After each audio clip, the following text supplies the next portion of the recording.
News.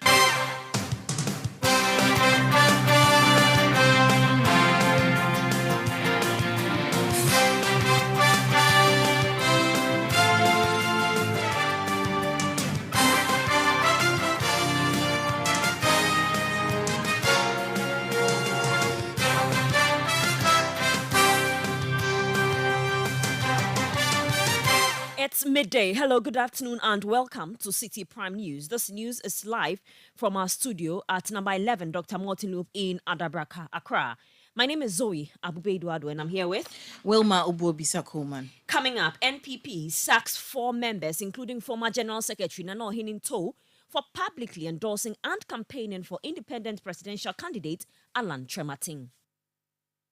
Most of them also have been seen publicly wearing symbols and participating vigorously in campaigning for independent person who has publicly declared and forfeited his membership from the New Patriotic Party. So we need to be very clear in our mind and to set the record straight to instill discipline in our party. Also coming up, residents of Samsam and adjoining communities in the Greater Accra region pile pressure on government as they demonstrate for the second time within a month, expressing frustration with a deteriorating road. The road is very poor. Now it's not potholes, it's more. Still ahead, Colleges of Education Teachers Association of Ghana opposes a proposal by NDC flag bearer John Mahama to abolish licensure exams. And later, police on manhunt for football fans who attacked football coach Maxwell Konedu in Sunyani yesterday. Meanwhile, the club, Bofo Akwatano, has distanced itself from the assault by its spectators. This news is live on our partner stations in the Western region. We're on Premier 100.5 FM in Takrade and Beach 105.5 FM in Takrade. In the Bono region, Greener 95.9 FM in Sunyani, Ashanti region, Orange 107.9 FM in Kumasi. In the Volta region, you can hear us on Holy 98.5 FM in Aflao, Dasuma 99.1 FM in Yende, which is the northern region. In the Upper East region, Word 88.3 FM in Zwarungu, and in the Upper West region on Bugli Radio 88.6 FM in Wa. Across the globe, we are on citinewsroom.com. Citi Prime News at 12 midday. Update you on all the running stories and connect you to the newsmakers. We're grateful for your time this afternoon. Now, the New Patriotic Party, the NPP, has defended its decision to expel 4 of its leading members. The 4, Hobson Adoye, Yabwabian Samoa, Nana Ohininto, and Boniface Abubakar Sadiq, have been sacked for allegedly breaching the party's constitution. The party's leadership announced the expulsion, stating that the 4 had forfeited their membership for endorsing and campaigning for independent presidential candidate Alan Trematin. The party cited a flagrant breach of its constitution, particularly Articles 35A4 and 391. A Deputy General Secretary of the NPP, Professor Haruna Mohammed, expressed the party's commitment to sanction members who violate the constitution. The constitution of the New Patriotic Party is very clear on the conduct of officers of the party. Be it former officers, be it leading members of the party. And the release of the General Secretary is very specific. He made reference to Article 35A4 of the party's constitution. That is, a member must abide by and publicly uphold the decision of the party. The election of the flag bearer, Dr. Alhaji Mahmoud Bawumia, was a decision of the party, and every member of the party is supposed to uphold that decision and not to do anything in any manner that is going to affect the image and the votes of that candidate. And also mention it Article 39 of the party's constitution, where that one is also specific. 391, which is a member of the party who stands as independent candidate against the officially elected member of the party, or who joins or declares his or her intention for another political party or for an independent candidate when the party has sponsored a candidate in a general election or a by-election, automatically forfeits his or her membership. So these are the various provisions that the General Secretary has averred himself to upon the decision of the National Executive Committee that was held on last Friday, the last Friday that we did our National Executive Committee meeting. A decision was taken, and we closely monitored the activities of key members of the party who have clearly violated these two provisions of the party's constitution.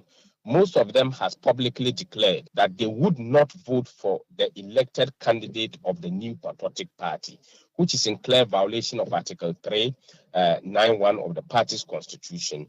And most of them also have been seen publicly wearing symbols and participating vigorously in campaigning for an independent person who has publicly declared and forfeited his membership from the New Patriotic Party. So we need to be very clear in our mind and to set the record straight to instill discipline in our party. Professor Mohammed said the dismissal of the four will not have any negative impact on the party. The party, no matter how we need power, we need discipline too. So if a former general secretary did not avert himself to the provisions of the party and stay in line with the party's decision and go contrary to the party's decision, for which a constitution that he superintended and used as general secretary, and today will violate same, the party's disciplinary measures and provisions of the party will come after him. And that is exactly the National Executive Committee's decision that is communicated by the General Secretary of the party. That was the Deputy General Secretary of the New Patriotic Party, Professor Haruna Mohammed. We'll bring you more on this decision of the NPP to expel 4 of its leading members later. Let's now turn attention to a demonstration that happened here in the Greater Accra region today. Now, residents of Samsam and adjoining communities in the Ghan West municipality are up in arms over the deplorable nature of their roads. Greeted by dust, gaping potholes and the rocky terrain, the stretch that links to Pokwase and Sawam interchange and other parts of the eastern region poses a significant threat to road users. The protesters, who were clad in red and black with strong worded inscriptions on their placard, say several efforts to get the situation addressed by the relevant authorities have proven futile. Let's go over the phone lines and speak to my colleague Fauzu Masaudu, who was at the protest today. Now, Fauzu, this is not the first time residents of Samsam are demonstrating over the bad nature of their road. What was the nature of the protest today? Hello, Fauzu. Hello, Fauzu, can you hear me? It appears Fauzu Masaudu can't hear me. We'll reconnect with him. But let's now hear from some of the protestants at today's demonstration. And this is at Samsam in the Ghan West municipality of the Greater Accra region, where residents today were unhappy with government's continuous boycott of not fixing their roads. Let's listen to some residents. Yeah, the nature of the road is deteriorating as a result of the heavy rainfall we experience every year. And as we speak now, we know that the rain has not yet subsided. And as a result of that, it keeps destroying, making the road very unmotable as a result of some, because they are also thinking of their vehicles breaking down, and as a result of them high purchase of this vehicle pass and other things, they are not willing to move on this road. And for those who are even willing to move, that is carry passengers to their various destinations at the top, they are willing to also pay extra money, which is also coming as a cost to pedestrians who apply this particular road and those residents that are living here. The road is very poor. Now it's not potholes, it's manhole. The road is manhole from Media up to Fotobi. It's very, very, very, very, very poor. Then we are pleased to government to come and solve the road for us. It's about 1 year ago. It's a year. And we call for MC, MP, and government. But up to now, they didn't do anything for us. How long has this road been in such a state? More than 70 years. The time I was here, still not doing 70 years. So for the past 17 years. And prior to today, that the residents are protesting, what measures have you, taken to ensure that you get relevant authorities to fix it? Okay, nice. It has been you have been talking so much of complaints. You have been complaining so much, but still now, up to now, no one is coming out to say something good or better to us. That's what today. We are voting. All these places going to area. You see, ATTC, Ghana. Accra Technical University. But because of the bad road network, that's what the students really can't come and learn or do something at the side there. So please, what we need is fix our roads and some road network. Fix our road. Okay. No votes. No road. Thank you. So those were some residents of Samsam and adjoining communities in the Gan West municipality of the Greater Accra region protesting the deplorable nature of their road, and they are unhappy with government neglecting fixing the poor roads in the area. Let's try one more time to see if Fauzu Masaudu is on the line. Good afternoon, Fauzu. If you can hear me. Good afternoon. Oh, yes, I can hear you. Great. So I was asking what the form of this protest took today. We know this is not the first time they are protesting about the deplorable nature of their roads. Certainly. So this is not the first time, and it looks like this will not be the last time neither, because they have served government, the president actually, through the municipal chief executive, a 14-day ultimatum to get the roads fixed. I mean, well, this was the first time I was flying this route, and it was a treacherous journey, if you should ask me, Zoe. The potholes are really thick, gaping potholes, I must say. You'll be greeted with so much dust. And, I mean, the roads are basically unmotorable. And some of the drivers I even spoke to say they do not want to fly that route. And so if a passenger wants to take them, a journey that will cost them, let's say, 5 cities, they would have to charge about 30 cities because they say it's a risk they are taking flying that route. So that's how terrible the situation is here. How angry were the protesters? Pardon me? How angry were the protesters today? How what, Zoe? Hello, Zoe. I must apologize. It appears listeners cannot hear my interaction with Fauzu Masaudu, so I'll try and reconnect with Fauzu later in the bulletin. Hello, Fauzu. Can you hear me now? Yes, I can hear you, Zoe. I'm loud and clear. Okay. All right. So listeners couldn't hear your response to my questions. Kindly take us through what happened today.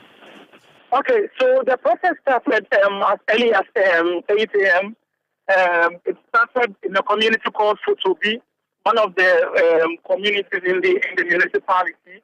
And we walked through other communities, including the Memphis. Then we ended the protest at Samsam, which is like a key area in the municipal assembly, where a petition was presented to the MC. And in the petition, the group gives the president, through the MC, a 14-day ultimatum to address the situation. And they also raised concern about the Starboat project. And they asked the MC to get the constructors back to work.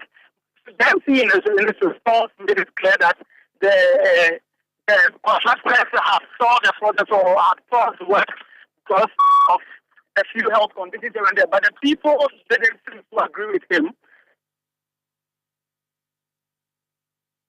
It appears you're having a technical challenge connecting to Fauzu Masaudu, but the news is that residents of Samsam today were up in arms over the deplorable nature of their roads. We'll bring you an update of the story in our subsequent bulletins. For now, Wilma has some other stories. We'll go to the northeast region because one person is reported dead and others receiving treatment at the Tripoli Government Hospital following tension between the Jabo and Foboro clans in Wenchiki. Citi News can also confirm that the chief of Wenchiki was allegedly assaulted and his vehicle vandalized while he was traveling to Nalerigu. In response, the youth of Wenchiki mobilized and retaliated against the community involved. The chief's damaged car has been moved to the Tripoli police station. The chief of Wenchiki, Abuachi Abubakar, narrated the incident to Citi News. The day before yesterday, DC gave information that the vice president will come to Northeast region, Nalerigu. So it's inviting we chiefs to come. So I'm on the way going with my car, with my driver and my other chiefs. We have 5 a number on the car. When we get to some village, they use tractor tires and cover the way. They just surrounding the car. They destroy the car, gun shooting for God bless. The gas graphics that got broken. We ourselves are back home to my Paris peaceful. But now it's a big tension on the community. It's a big tension. People are wounded. The tension is the community. People are wounded. There are sure 2 people get a gunshot, but they are not died. Sending the car to police station for report, but we are not yet see any security on the community. We are just facing each other and shooting, gun shooting going on. We are not here from the security. But we are report. The gun shooting going on. That was the chief of Wenchiki Abuache Abubakar. Meanwhile, the assemblyman for Wenchiki Al-Hassan Abdul Daniru says residents have fled the community as the police are yet to visit the area despite several calls to them. Yeah, in fact, currently there is gun shooting all over in Wenchiki. For the fact that the chief was invited by the vice president, not him alone, other chiefs and party faithfuls. Led by the Honorable DC. So on his way, according to him, he got to a community called Dambu, and there was a speed ramp. So that speed ramp, when they, climb over the speed ramp, then they heard a gunshot through the car. Police almost 3 hours today. Now police has not come. I called them. They told me they are preparing. They are coming. They are preparing. They are preparing. Up to this time around, if you can even put the phone on loudspeaker, you hear gunshots all over. A lot of people has been fleed. Women, children has fleed. Schools has been closed. In fact, it is not easy. It is a farming season. People are in the farm, and that is my most worried. Innocent person can be attacked, and even a strange bullet can get to somebody. I have been consistently calling on the police, Yet they are not coming. They only tell me they are preparing. And I don't know how they can use about almost 3 hours to prepare. That was the assemblyman for Wenchiki electoral area, Al-Hassan Abdul Daniru. Now, the Coalition of Concerned Teachers has expressed concern about the delay in releasing textbooks for basic schools, stating that it is negatively affecting teaching and learning. Teachers across the country have reported difficulties in teaching without approved learning materials. The government initiated the implementation of a standards-based curriculum at the basic level in September 2019, but the initiative has faced challenges, prompting teachers to resort to other teaching methods. The Upper East Regional Vice Chairman of the Coalition of Concerned Teachers, Matthew Ayaba, says there is a need for the government to take stringent action to ensure that the timely distribution of textbooks. But some time ago, when the Education Minister was asked, he told us that all the books have been printed, it's just left with the last pages, and they are going to do and send it. Up to date, nothing has been communicated, and every new curriculum lasts for 10 years. And after almost getting to 5 years now, so it's left with 5 years, and the textbooks are not yet there. So when will they bring it? When the thing is almost getting to the expiry date again, then we will be sitting to review the curriculum again. Matthew Ayaba is the Upper East Regional Vice Chairman of the Coalition of Concerned Teachers. Now, the Colleges of Education Teachers Association of Ghana, CTAG, has opposed a proposal by John Mahama to abolish licensure exams for teacher trainees. The flag bearer of the National Democratic Congress, John Mahama, pledged to eliminate the exams if elected as president in the 2024 general elections. He argued that subjecting teacher trainees to an additional assessment for qualification is unnecessary. However, CTAG holds a contrary opinion, insisting that the licensure exam is beneficial and should not be discontinued. Prince Obinghima is president of the Colleges of Education Teachers Association of Ghana. We realize that to train and to become a teacher is different from any other profession because it affects an entire generation.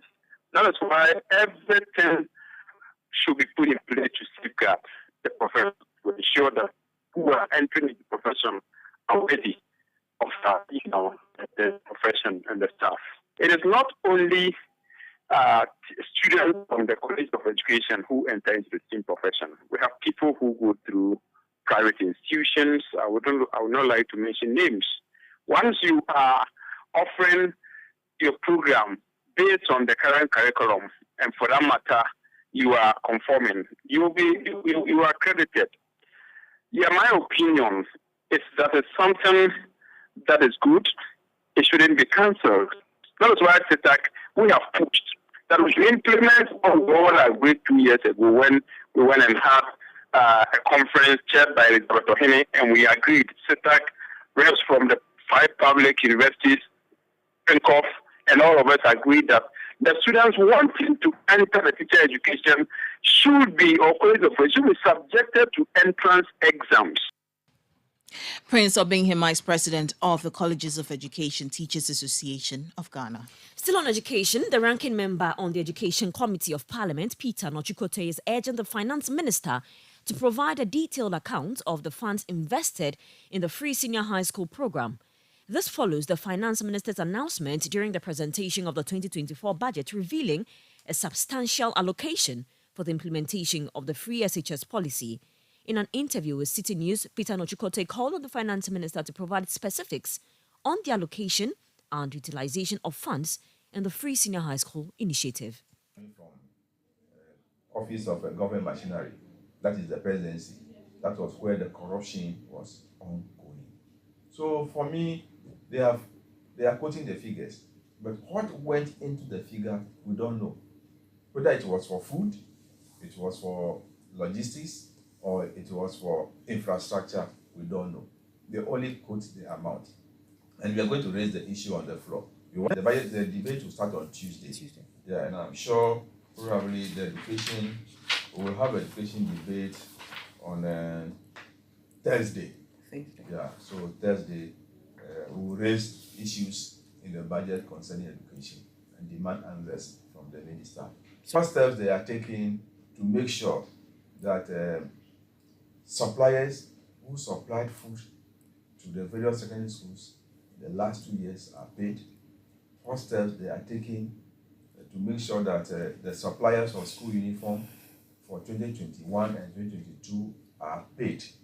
And what they have used the 8. You heard the ranking member of the Education Committee of Parliament, Peter Nochukote. This is still Citi Prime News. Still to come on the bulletin. Police on a manhunt for football fans who attacked football coach Maxwell Konedu in Sunyani yesterday. Meanwhile, the club, Bofua Kwatano FC, has distanced itself from the assaults by its fans. We'll bring you the details later.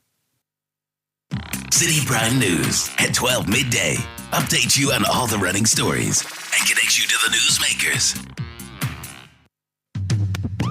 Citi TV is live on DSTV, GoTV, and HD+. On DSTV, find us on channel 363. On GoTV, we're on channel 117, and on HD+, get us on channel 108. On a digital TV, run a new search, but take note that without an antenna, you cannot access Citi TV. Citi TV can be accessed on any free-to-air digital box like the GoTV and HD+ boxes. Citi TV, it's your world.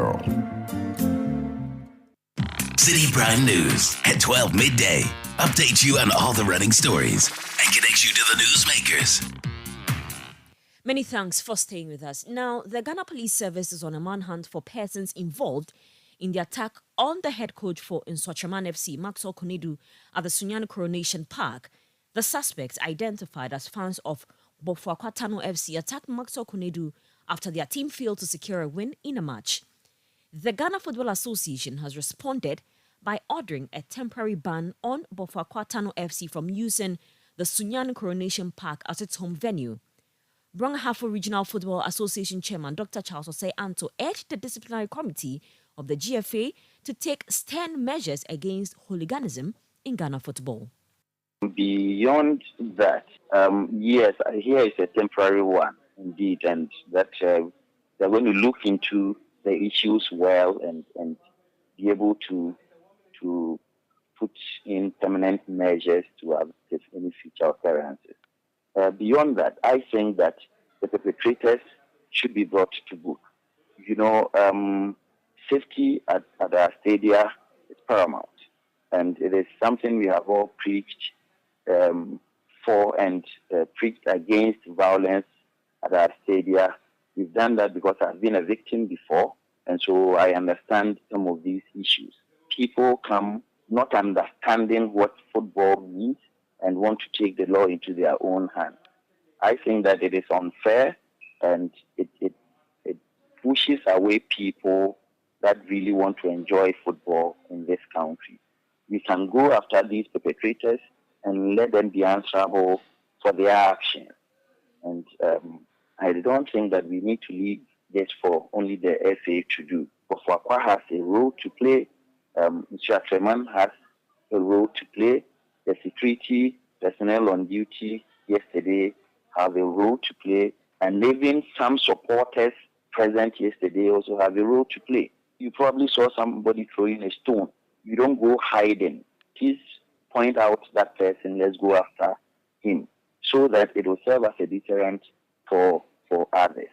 So I think that beyond us asking the FA to go further to prosecute, I think that we also have a role to play to help the FA execute its duty. You heard there the Bunuahafo Regional Football Association Chairman Dr. Charles Osei Anto. Meanwhile, the club, Bofakwa Tano FC, has distanced itself from the act of hooliganism displayed by a section of spectators at the Sunyani Coronation Park. The club released a statement addressing the incident. Here are excerpts read by City Sports' Gabi Ofei. In a time when the beauty of sport should be celebrated, it is disheartening to witness behaviors that go against the principles of respect and fair competition from both sides. The instances of violence and disorder at various football matches not only tarnish the image of the sport, but also pose a threat to the safety of all individuals present. As a football club committed to upholding the values of sportsmanship, we emphasize the need for immediate and resolute action to address this issue. By this, we are working tirelessly with the Ghana Police Service and Swarchman Football Club and all relevant stakeholders to bring the perpetrators of this unsporting behavior to book. Bofakwa Tano Football Club renews its unwavering dedication to promoting the positive values of sport and stands in solidarity with all those who uphold the spirit of fair play and respect in football. You heard excerpts of a statement released by the Bofakwa Tano FC. Now, the leadership of the Ghana Union of Traders Association, GUTA, is expressing optimism about the feasibility of a 24-hour economy in Ghana. Former President John Mahama has made the 24-hour economy one of the key pillars of his campaign for the 2024 presidential elections, arguing that such a policy would boost economic growth and create jobs. The business community, while acknowledging the feasibility of a 24-hour economy, suggests broader stakeholder consultation to address potential challenges. Dr. Joseph Obing, president of GUTA, shared these views in an interview with Citi News. No economy sleeps. If you want to be productive, then we don't have to sleep. The time that we close from work and all that does not make us productive. And so this is long overdue. If this idea has started cropping up, then we have to take it serious. Where even you want to engage civil servants for some transaction, there's a timeline that you have to do. Otherwise, you have to wait a whole day before you continue. The time of doing business. And then it's also going to increase employment as well. All that we have to do is to fund the necessary logistics to push this agenda through. How are we going to even create the necessary infrastructure? How are we going to create security? Because if you have to work 24/7, it means that in the night we have to provide adequate security and all that. So yes, the economy shouldn't sleep.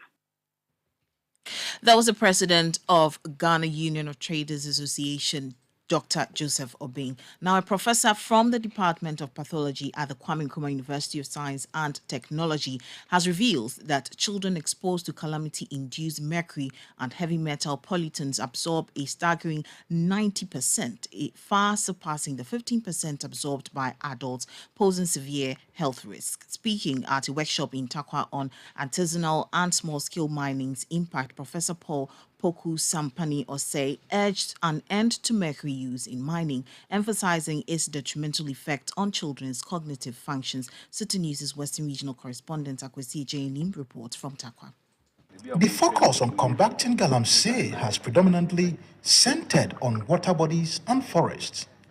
Professor Paul Poku Sampene Osai, during a Takwa workshop on artisanal and small-scale gold mining, highlights the life-threatening damage to children caused by mercury and heavy metal accumulation from galamsey activities. Prof. Osai stressed the urgency to address this issue. Speaking to Citi News, he shares research findings indicating that children are more adversely affected by mercury pollutants than adults. We try as much as possible to reduce, or even if it is possible, not to use these heavy metals, because they bioaccumulatively get into our body.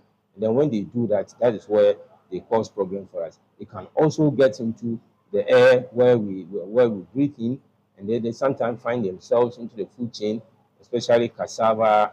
A lot of these have this thing like cocoyam, where they have this mercury, these heavy metals can cause so much harm, especially in children. Children are said to only, in fact, they actually they digest and assimilate as much as 90% of all these metals that they sort of ingest in their system.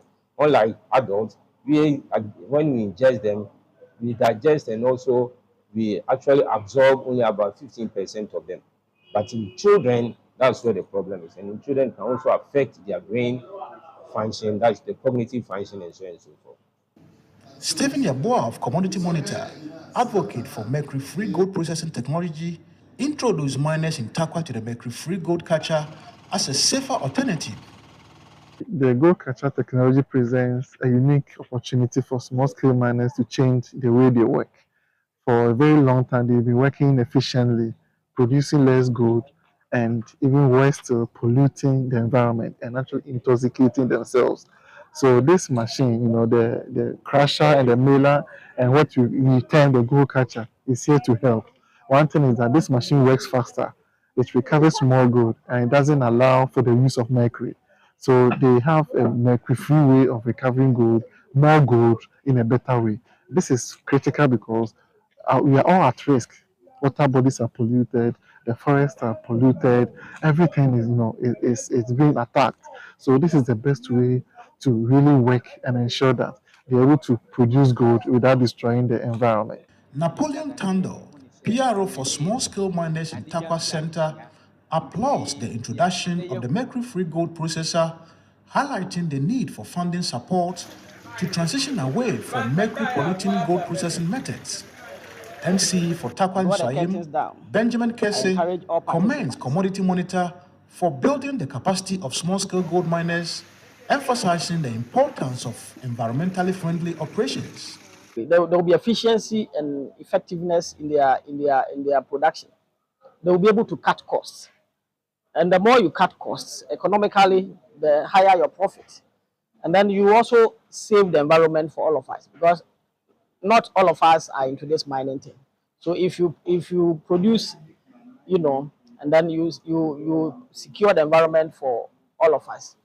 Sustainability is what we're talking about. You continue to be in business, and society will also not be disturbed when it comes to the environmental hazards. Citi News' Western Regional Correspondent Akwesi Ejeyanim filed that report. We now move to the northern region, where residents of Kuko Naili in the Tolon district are faced with a pressing water crisis. Their daily reliance on nearby river bodies and wells for cooking, drinking, has been affected by the dry season. Shawana Yusuf, another regional correspondent, brings more insight. Ghana's commitment to achieving Sustainable Development Goal 6, ensuring water and sanitation for all, faces hurdles, especially in communities like Kuko Naili in the Tolong district. Citi News explored the community, witnessing residents, especially women, drawing water from potentially unsafe wells. Women in the area emphasized their dependence on these insufficient water sources, highlighting that even the wells and a nearby river, their best options, fall short of meeting their needs. These women disclose the challenges of traveling long distance to find water, especially during the dry season. Citi News interviewed residents of Nyankpalokuko Naili, shedding light on the severe water scarcity they endure. They say water is life. And as we are here in Kuko Naili, we don't have any source of good water around us. We are just managing with what we dug here. Then the riverside, that's the only water we manage here. And when it comes to dry season too, it dries up. Then at that time, where we can find water is far away from here, about 3 miles away or 4. That's where we depend in the dry season. So lack of water is a very big problem for us here. And we seek the assistance of government and NGOs to come to our aid and look at it very well for us so that we can get good water here. Mahama Seidu, the assembly member for Nyankpala South, covering Kuko Naili, expressed concerns about the safety of well water, particularly due to the community's practice of burying the deceased at home. The well that they are just fetching, in this particular community, we don't have a cemetery. We always bury in their houses. So as they are burying, the water table can always link to the grave. So if you are fetching that particular, it won't be good, but you won't know. So you'll be taking it, at the end of it, you'll be having some health issues. So strange diseases will be attacking you. So this particular water, to us, is not the best. We need a support. Chief of Kuko Naili, Na Abdul Rahman Ibrahim, underscored the profound impact of water scarcity on residents' daily lives. He appealed urgently for assistance from charitable individuals and organizations to address this critical issue. We don't have water. I think we only have some small well. And even getting to, if it is raining time, rainy season, after the rainy season, there's no water inside. They have to walk very far. Even the water that they are fetching is not good. And it's having a lot of impact because the women, they are doing this rice trading. They need a lot of water to use for it. So we have a big problem about that. So I'm also appealing, if government can help us with borehole distance, even a big dam, I think it will help us. So I'm appealing to philanthropists, NGOs, whoever it touch, for us to come to our aid, the water too. Because the women, before they got there, they are very tight. They can always go and fetch it very small. Before they reach here, they are very tight. So I'm appealing. I'm young Palkukuna. So that whoever is ready to help us, we are ready. So this stream is what serves the people of Kuko Naili, and that is even only during the rainy season. When it comes to the dry season, this place goes dry, and then they have no source of water than to travel 3 to 4 miles away to go and get water.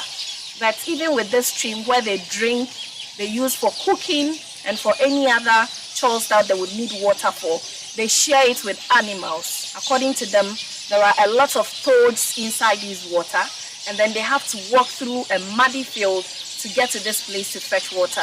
If you can see my feet, they are all dirty, they are all muddy, because the distance from the community to this place is not friendly. And you can imagine women having to carry load of water on their head to go through this slippery ground all the way to their homes and even to the stream just to get water.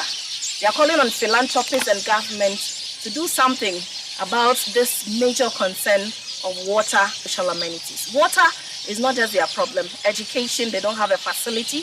electricity. They don't even have any, they are not connected to the national grid, so they don't have electricity in the Kuko-Nayili community. Reporting for Citi News, I am Shawana Yusuf, Kuko-Nayili, Northern Region. And here in Accra, my name is Zoe Abubeiduado, here with Wilma Obobisa Coleman. Still to come in this bulletin, management of Citi FM and Citi TV donates relief items worth thousands of cedis to residents of Akating in the Upper Manyakrobo district of the Eastern Region. We'll bring you details of the story. Citi Prime News at 12 midday. Update you on all the running stories and connects you to the newsmakers. So much goes on in the news cycle that can leave you rather overwhelmed. At the tail end of a busy working day, as you're heading home, it's time to update you on the biggest stories thus far, giving you a perspective from the real newsmakers. Eyewitness News gives you nothing but clarity and authenticity. Catch Eyewitness News at 5:30 p.m. daily from Monday to Friday, only on 97.3 Citi FM.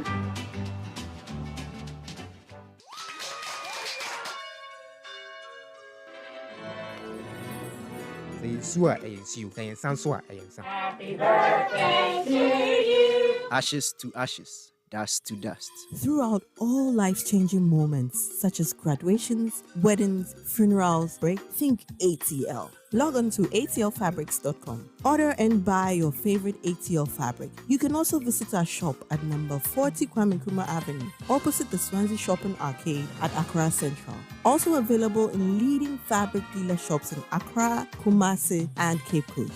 ATL, bringing fabric to life. Imagine this. Your employees spend 1/3 of their lives at work. That's 13,000 days or 110,000 hours dedicated to their jobs. At Old Mutual, we don't just see the numbers, we see the faces and the dreams behind them. With our tailored group life insurance and pension plans, you can provide your employees with employee benefit schemes that gives them peace of mind for their futures and for their families. Make the choice that shows your commitment to your employees today. Call 0509-551-609 or email corporate services at oldmutual.com.gh. Old Mutual, do great things every day. Citi Prime News at 12 midday. Update you on all the running stories and connects you to the newsmakers. You all come back from that break. Now, the management of Citi FM and Citi TV has donated relief items worth thousands of cedis to residents of Akating in the Upper Manyakrobo district of the Eastern Region. The residents have been impacted by the overflow of the Volta River. They donated items such as mattresses, canned foods, and other essential supplies to alleviate the burden of the affected victims. Citi News' Umaru Sand Amadou has more. This is a continuous effort at providing relief for persons who have been affected by the spillage of the Akosombo Dam.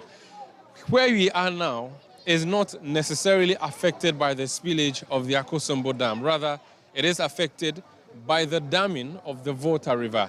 My name is Umaru Sanda Amadou, and I welcome you to the Upper Manyakrobo constituency. The capital is Asesewa, a very popular town. If you read your basic school, government school storybooks, or the English reader in the 90s and maybe early 2000s, which had to do with Market Day in Asesewa, that's the capital. But the town we have come to is Akating. The Member of Parliament for this area, Honorable Bismarck Tete, brought an SOS message to Citi TV and Citi FM asking for support for his victims or the residents of his community who have been affected as a result of the overflowing of the river. So this huge truck that we've brought contains relief items that we have brought. Expectant community members are waiting now. I'm here with a team from Citi, and we're here, a team of volunteers, to deliver the much needed relief items that you, our viewers, and you, our listeners, provided to us. You're welcome to Akating in the Upper Manyakrobo municipality of the Eastern Region.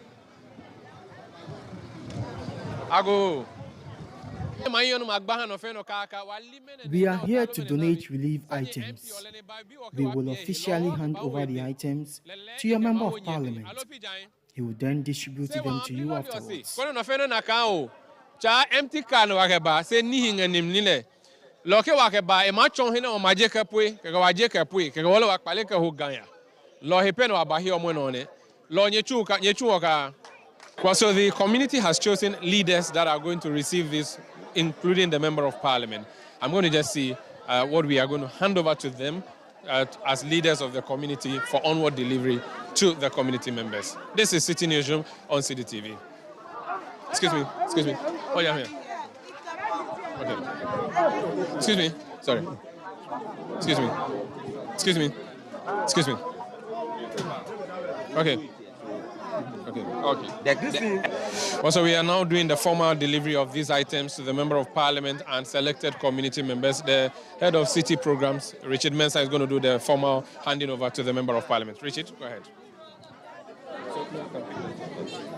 So, this is just symbolically to present these items that have been made possible by our generous listeners of Citi FM and viewers of Citi TV.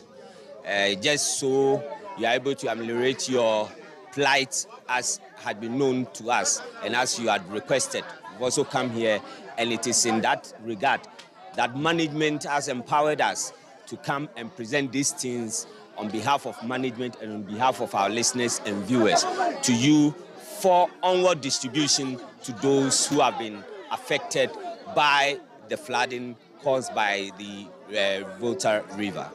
So symbolically, I present to you these items, and as you see, they are in the track. He's mentioned the number of items already, so I present to you these things. Thank you.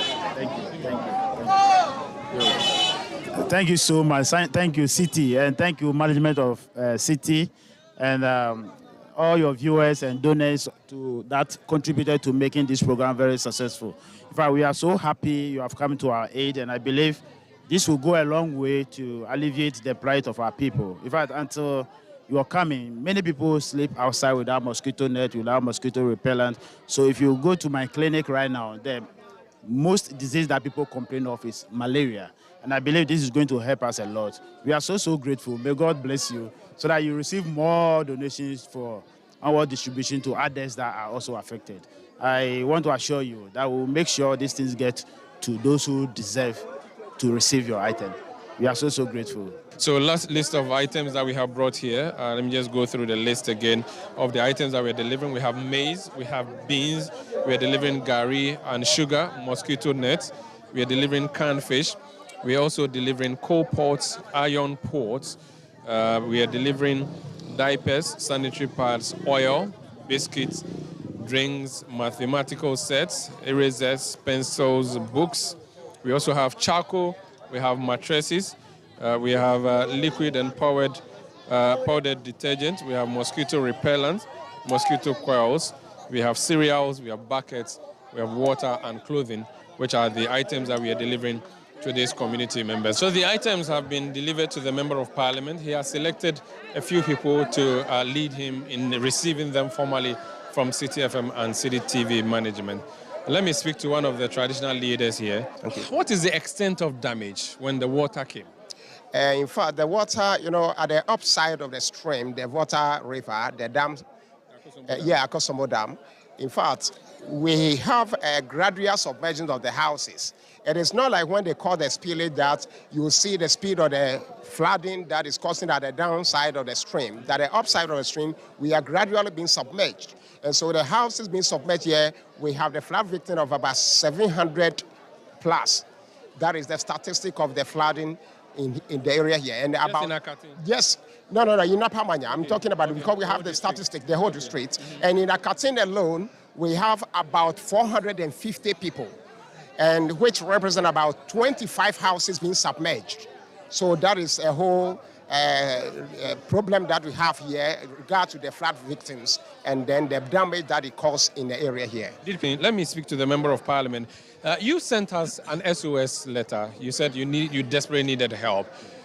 How much of a problem was this for your constituents?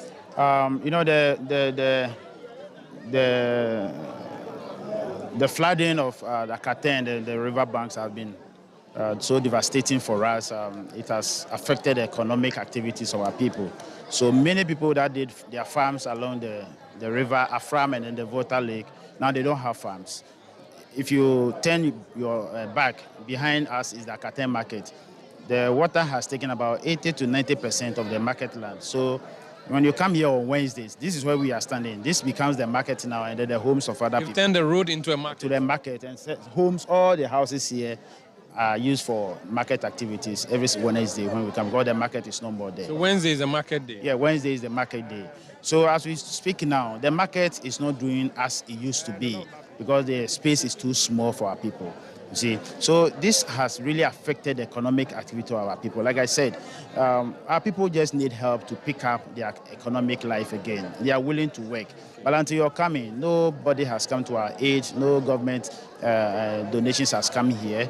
It's only my small donation I've done that you have also come to add up. That's very, very, very sad and disheartening. Crazy idea that is being proposed here, that our truck that is bringing the items to discharge should drive through this water. Madam, you are saying the car should go through this water? No, I don't understand. But it's a river. We should drive inside the river. Yes. Why? Okay,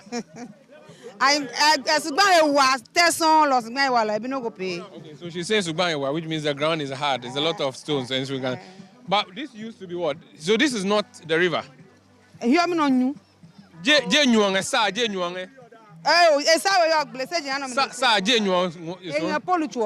Oh, okay. So the water used to be in a distance now. So you are Juajona? This used to be the market, and then so you can easily drive through if you want. That's what they want the truck to do, but we're not really sure if we should do that. I'll try to maneuver my way since people are going. Go. Let's go. Just look at where we are going to do the discharge of these items. Okay.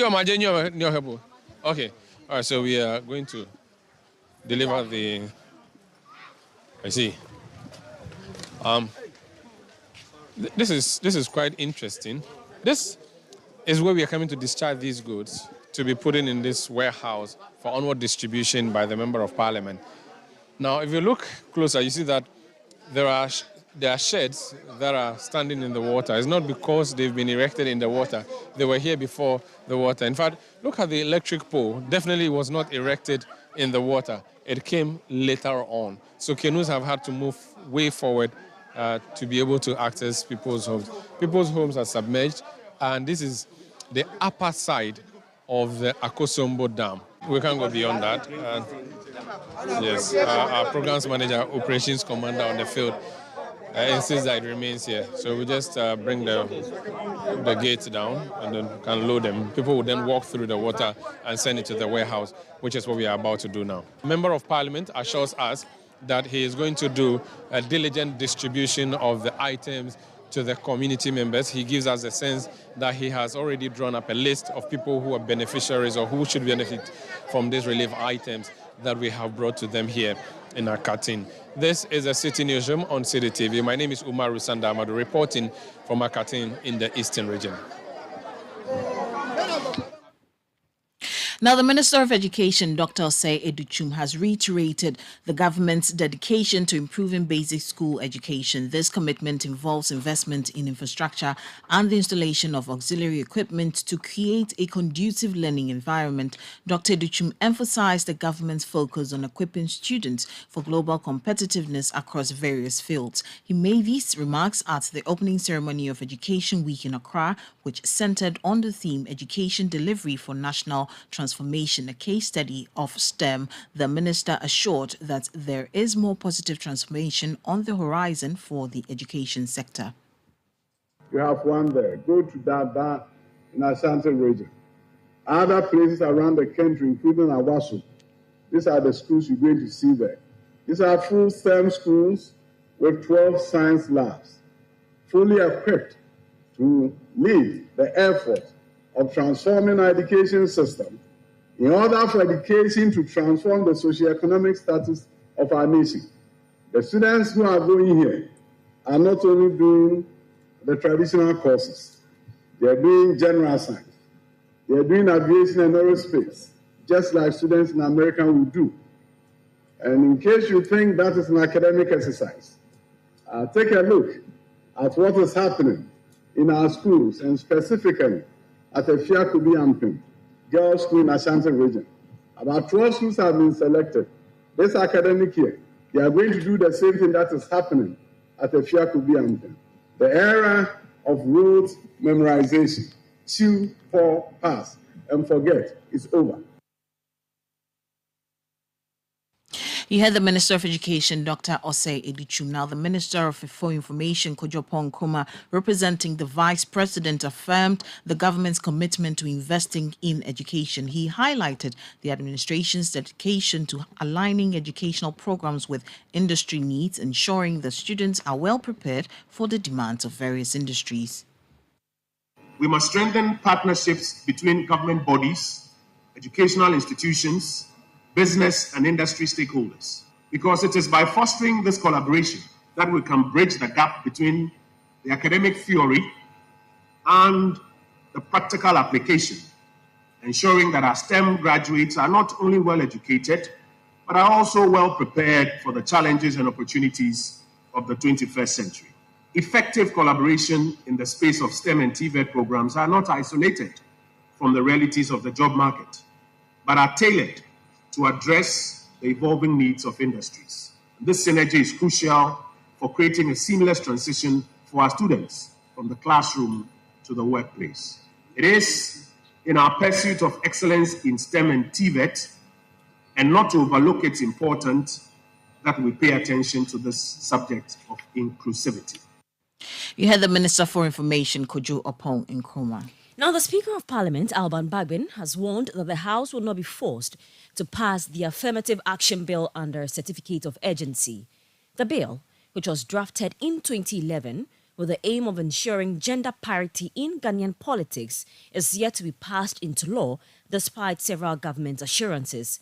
Speaking at the Speaker's Breakfast Forum in Accra, Alban Bagbin said Parliament will not be dictated to by the International Monetary Fund, IMF, to pass the bill without the necessary stakeholder consultations.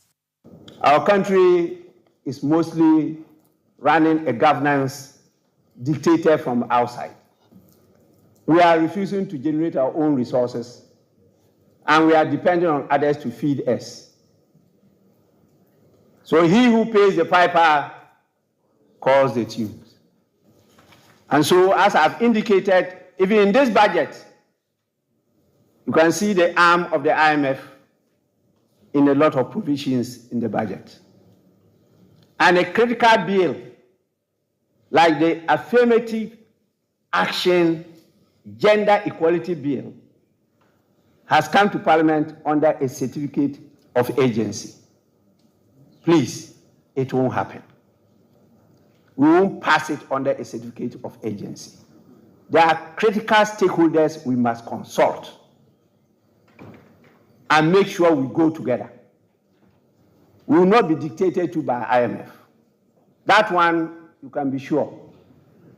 Not this bill. This is a very critical bill that IMF itself should know that we need the buy-in of the stakeholders to be able to implement it. The Speaker also bemoaned the encroachment of lands belonging to Parliament. Ghana's checkered democratic journey is known to all and needs no further mention. This largely affected the development of